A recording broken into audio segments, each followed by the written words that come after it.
స్వాగతం సుస్వాగతం నా కుకింగ్ ఛానల్కి అండి. ఈరోజు నేను మిల్ మేకర్ రైస్ చేయబోతున్నాను. అది ఎలాగో చూద్దాం, చేద్దాం రండి.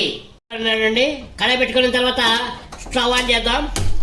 ఈ కడాయి కొద్దిగా హీట్ ఎక్కిని మేకరు వేడి నీళ్ళు బాగా బాయిల్ చేసినవి ఒక 2 నిమిషాలు బాయిల్ చేసి వేడి నీళ్ళని ఇంత మిల్ మేకర్ అందులో వేసి బాగా కలిపి ఒక 5 నిమిషాలు వదిలేసానండి.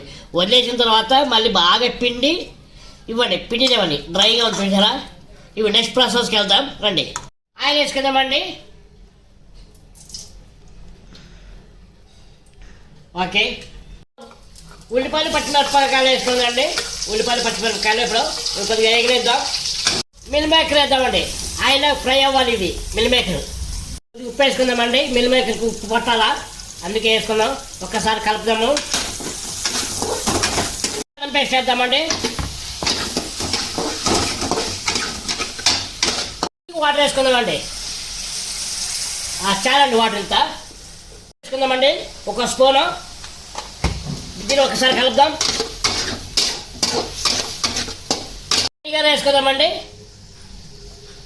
టేస్ట్ కోసం అండి. ఇక కొద్దిగా సోయా సాస్,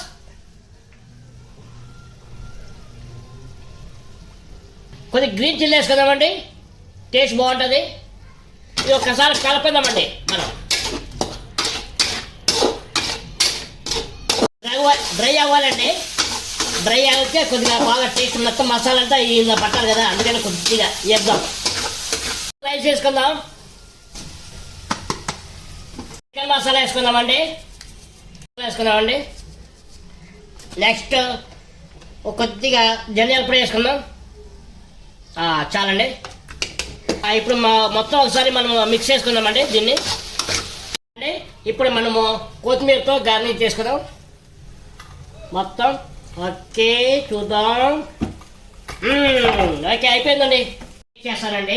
టేస్ట్ ఎలా ఉందో మీకు చెప్తాను, చూడండి.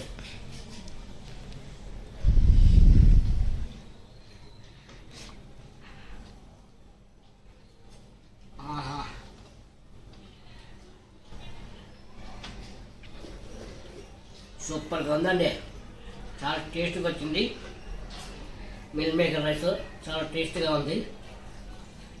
అలాగే నా ఛానల్ని లైక్ చేసి, షేర్ చేసి, సబ్స్క్రైబ్ చేసుకొని ఆల్ బెల్ ఐకాన్ కొట్టండి. బాయ్.